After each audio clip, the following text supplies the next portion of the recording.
Here now is our featured artist of the week, Steve Angrisano, with O Saving Victim from his new album, High Above Our Way. O King exalted, Savior of nations, we lift our eyes to heaven's throne. Hear us, Redeemer, show us your mercy. We place our trust in you alone. O saving victim, open wide the gate of heaven to us below. Our foes press on from every side. Thine aid supply, thy strength bestow.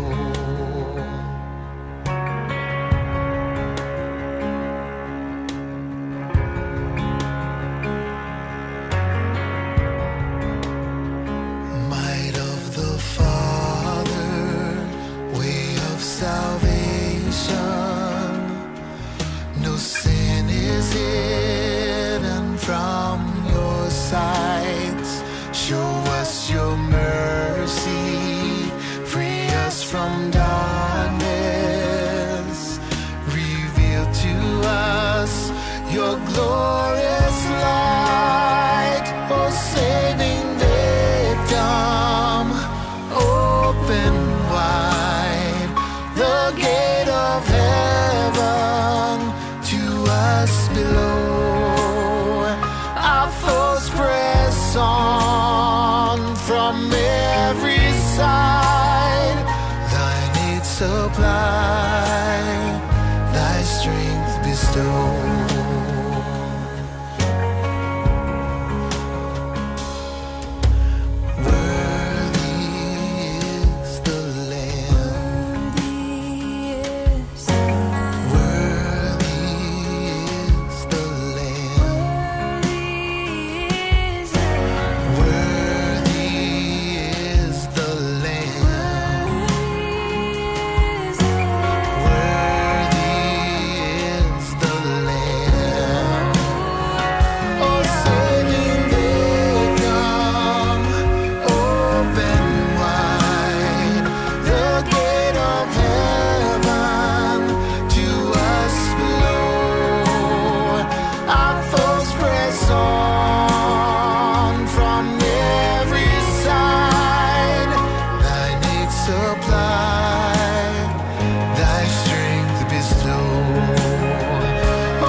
That was Steve Angrisano with O Saving Victim from his new album High Above Our Way, and singing with Steve on that track is Sarah Kroger.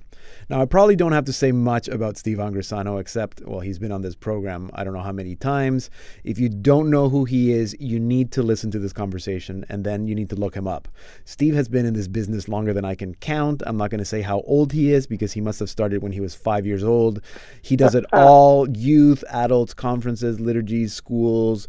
If there's a Catholic event, he's been there. And Steve has just put out, I believe it's his 9th album. He's going to correct me, I'm sure. High Above Our Way. And to tell us more, I'm now joined by Steve Angrisano. Steve, so good to have you back on the program.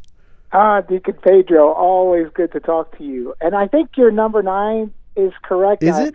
I had a couple of recordings prior to having a publisher, so technically it's probably 11 or something like that. But 9 that you could still get your hands on. Yeah, no, absolutely. And and should I say 9 excellent albums? I should have said that, right?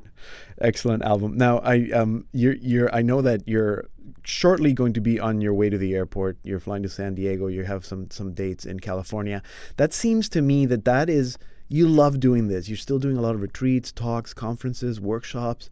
Would you say that that's your favorite part of the ministry, or do you like being in the recording studio?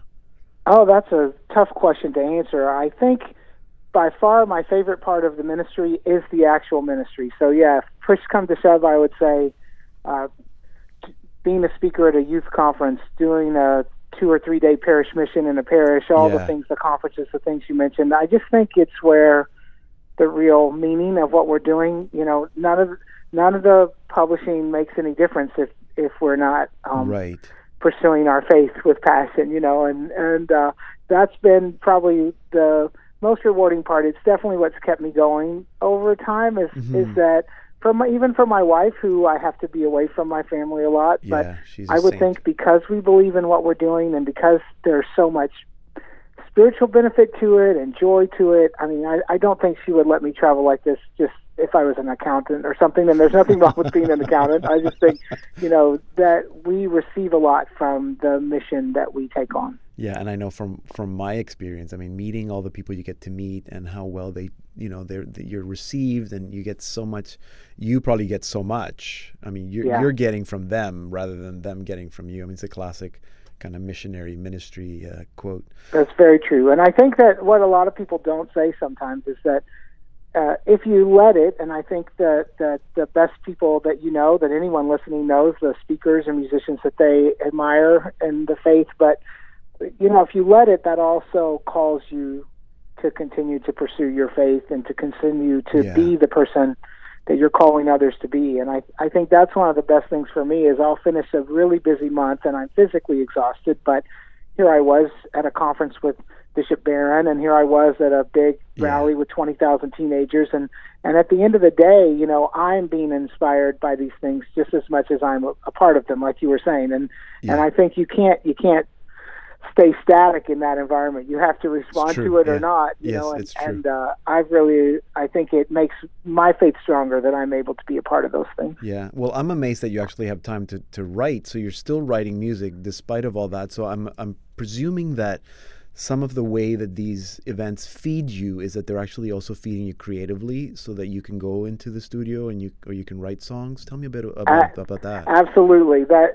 And you hit upon a really good point. And if anyone ever asks me directly, when do you write? I'm like, never. I write like the way I was a student in high school. I write when OCP says, we have a budget this year for you, and it expires on April 12th.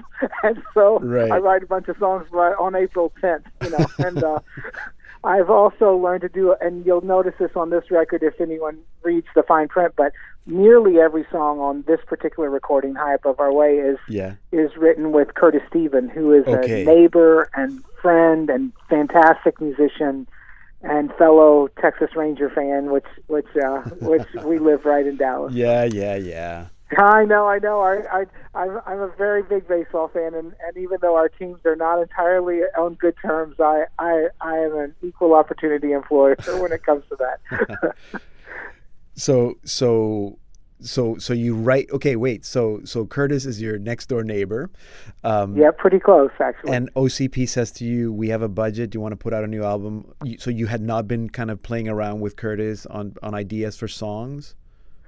Yeah, what typically happens is for either one of us, because in the last 3 or 4 years when we've lived closer together, it's been very fruitful spiritually because you pray about this stuff. And I think if people could be a fly on the wall, the conversations they would enjoy the most are not the actual writing of the lyrics, but prior to that, you sit down and you take just a thematic idea. Let's write a Christmas song, which is one of the songs, Christ Our Life. Okay, well, where would the text come from? Well, there's an old hymn that no one ever sings anymore that says this, and the Liturgy of the Hours, isn't that beautiful what St. Ambrose says about that? And you take a few ideas and you try to decide what you want to say, and then you begin to piece it together. And I personally am best as a writer, and this is different for different people, but I'm not as creative when we're standing there together staring at each other saying, okay, be creative, go. So people like Sarah Hart, who I know you've interviewed before, they're very good. That's what they do for a living. In that kind of situation, she works in Nashville, goes into a room, writes a song. Yeah, right. Yeah. But for Curtis and I, it's more, we come up with a theme, we go home, he'll write a really great hook of a chorus and says, what do you think about that? And I'll say, that's great. And what if the verses were like this? And we almost send it back and forth. It's the way many of these are written. I see. But it sounds still a little kind of methodical, like you think, let's write a Christmas song or let's write an adoration song. And then you go from there, like you start with a theme. Like I'm intrigued that there's a Christmas song in this album. And yes. Okay. It's both are true. You know, sometimes you just have inspiration. One of the songs on the record, that song I'm speaking of is actually my favorite one, Christ Our Light Has Come. And it's funny how we wanted to write a Christmas song because I think what's different sometimes for musicians in the church is that my publisher's a liturgical publisher, so they often tell us their needs, you know, but we don't have a lot of contemporary seasonal music for Christmas, you know. Yes. We would like to offer something that's newer than just the most traditional hymns. Mm-hmm. And so that gives you an inspiration or an avenue. And I think I write better with that nudge. It's like writing responsorial psalms. I love the Psalms, and for the last 10 years, praying Liturgy of the Hours at least once a day has been a big part of my life. Yes. And I think to write a psalm, it's so much easier if you've prayed the psalm and those words have penetrated into your heart a little bit and you know of what you speak. It's not just words that were handed to you like an assignment. Yes. And so I think that the two kind of go hand in hand. You know, when they give you a little inspiration of which direction to go, then you can sort of lean on text that for these songs, we looked for some of Pope Francis's homilies and things like that. Okay. It just gives you some rich material when someone gives you a direction. Right. And at the same time, I know Leading Us Home, which was the first song we played at the top of the program, it was inspired by a trip to Bethlehem, correct? Yes. And that would be just the opposite. That would be what you were saying. Leading Us Home, which is probably, push come to shove, one of my favorite songs that I've ever written. Really? Because I wrote it on a plane coming home from the Holy Land. There's a long version and really for me an entertaining version of this story. I experienced this with Father Chris Ryan, who's an amazing priest in Australia, and I was only for a few seconds in the tomb of Jesus, truly just a few seconds, and all by myself, touching a slab of stone where Jesus' body lay. And for those who've never been, I was so scared to go and so glad that I went. And this is not a place that Christians started praying in the year 63, as you well know and probably have spoken about before, but this is a place Christians stopped praying in the year 63 because a pagan emperor covered it up because he wanted the Christians to stop coming here. But you're in this place that is so powerfully and reliably holy to the first century church. And I came out of that room after a few seconds, and I have to race to the airport, and I went to confession to this little Portuguese priest that was a Franciscan friar, and they have confession lines right there, and I was just so moved by the whole thing. And I told him, I said, Father, I don't want to leave. Like, I was only here for 4 days to work, which was the case, and I'm not ready to go. I'm not ready to stop touching these places that were where Jesus walked and stood and lay. And he said to me, well, your penance is this.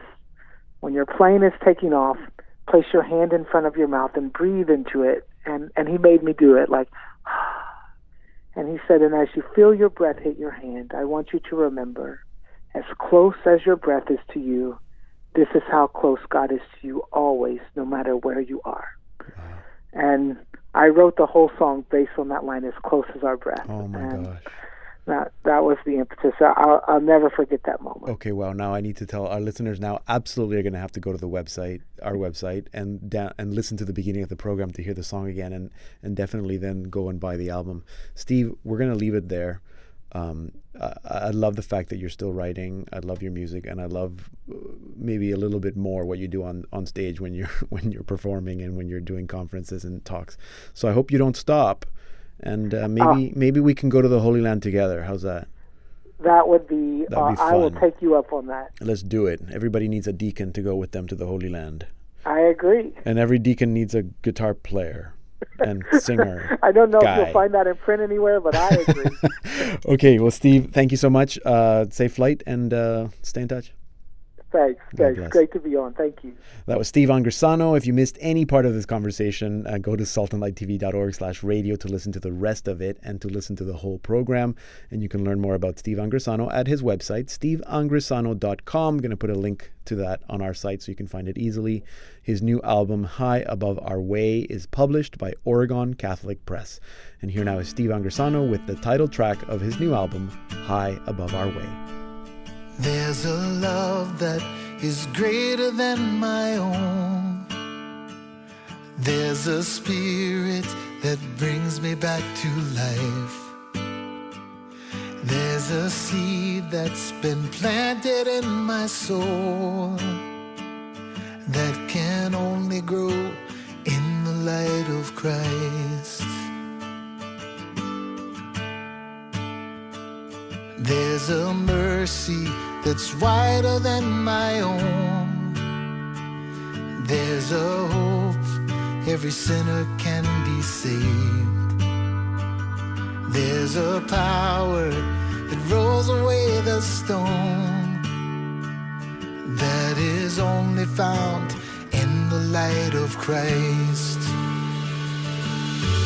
High above our way is the mind of God, love much greater than my own. Into your hands I commend my life. True love is found in Christ alone. There is water for every thirsty soul.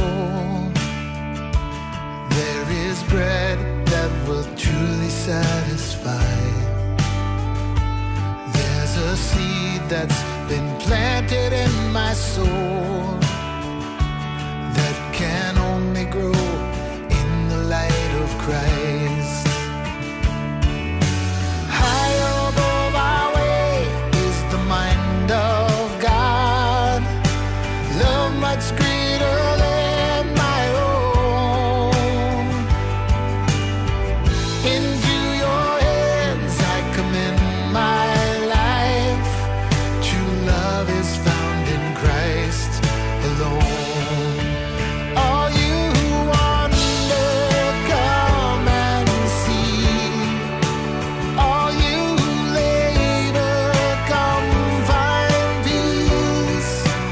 Lay down your burden and be free. Come to the Lord.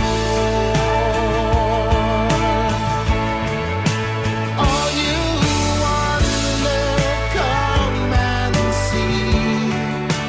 All you who labor, come find peace.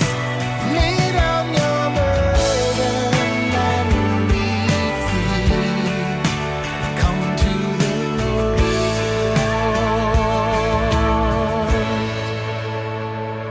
There's a love that is greater than my own. There's a spirit that brings me back to life. There's a seed that's been planted in my soul that can only grow in the light of Christ.